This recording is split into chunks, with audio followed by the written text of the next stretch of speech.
ACC considering new college football scheduling format would eliminate divisions.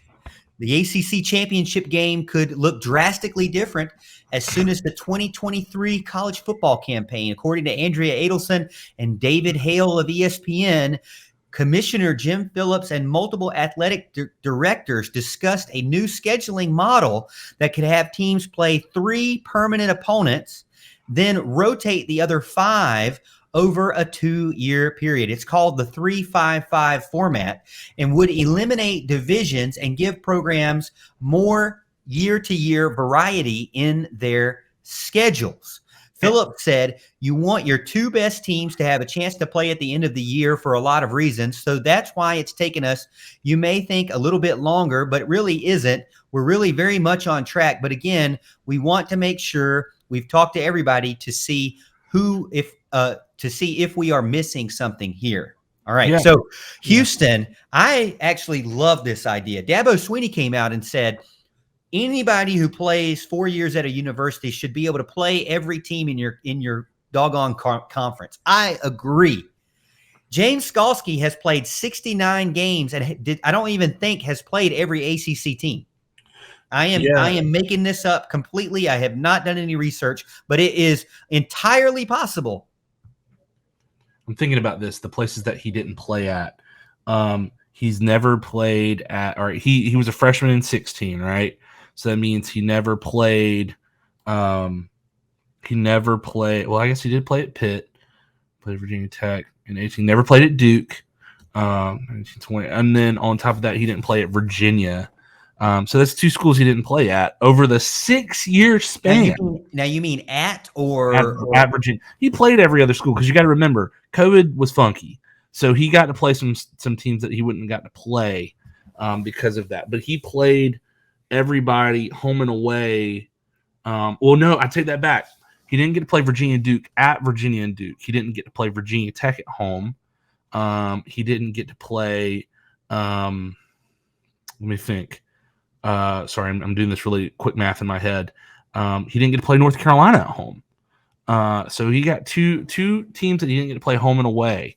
According to our friends over at the Troy Nunes is a absolutemagician.com. What a name. Syracuse SB Nation website over there that we've had on the show in the past, many years ago, but still.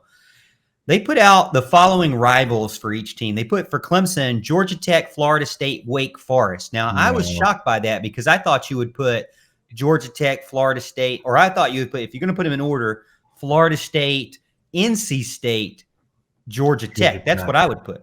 I was reading TCI. Sorry, spoiler, I read TCI. I read anything that has Clemson. Yeah. They had Georgia Tech, NC State, and Florida State, and that's who I think would be the more likely 3. And I want to point this out too. Not only do you have an easy model to play all 4 years and play every team in every venue, if 2 extra teams were to join, like if you get Notre Dame or West Virginia or some combo, Notre Dame stays independent, you get like West Virginia and TCU or something. All you got to do is drop one of the nonchalant games like Troy or Georgia Southern or whatever, have a 9-game schedule, and then it becomes a 3-6-6 model. So 6 on, 6 off. So you still get to play everybody. Wax on, wax off, 6 on, 6 off. I like it. Yep.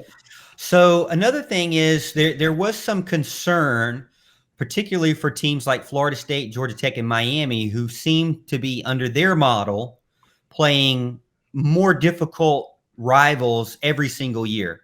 Kind of like Chipper Jones complaining about having to play Boston every single year. When you look at Miami, they would have to play Florida State, Boston College, Virginia Tech every single year.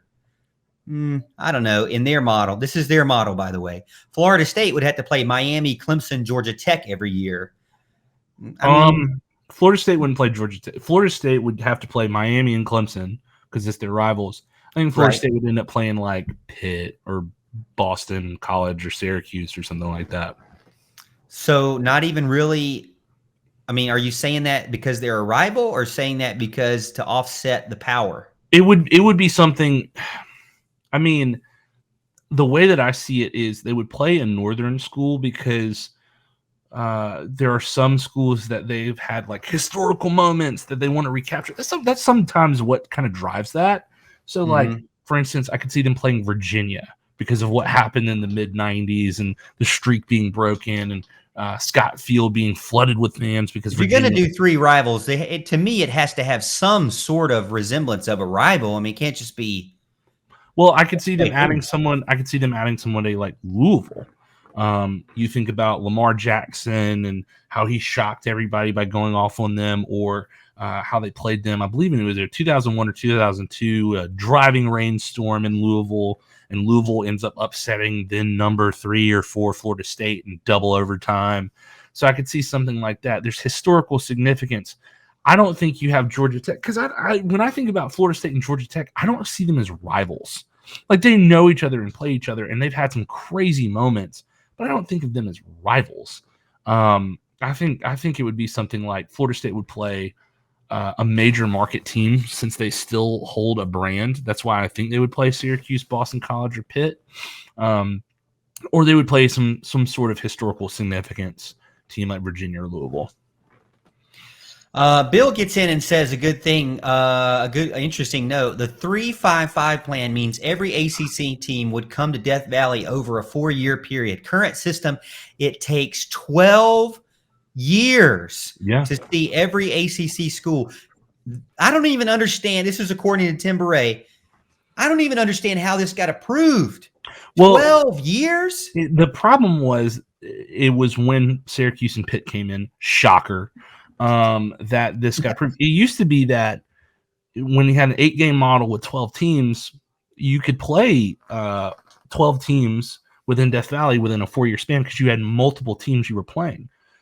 Now is like, oh, well, this whole like 1 game a year against another team, they should have scrapped divisions, but they had no way to do that. They should have scrapped divisions a long time ago, so they could have moved to this model a lot sooner. Britt Jones gets in, says, LOL, the Karate Kid. I'm glad somebody gets my lame jokes. John Sarian says, only acceptable pod to me is Clemson, Notre Dame, FSU, and Miami. Notre Dame, FSU, Miami. Now, this model does not include FSU or does not include Notre Dame. I would say if they come in permanent, which, look, whenever there's expansion, I don't know if Notre Dame's going to be in the conference or not, because Notre Dame seems to be content if they're going to be independent to stay that way and just say, all right, we won't be a top 4 seed, but we'll just have an extra game, an extra home game to play in, or we'll just make the playoffs anyway. I don't know. If they do make it, great. I don't think they'll be one of Clemson's permanent rivals because there's too many other rivals in the Northeast for Notre Dame for us to be one of them.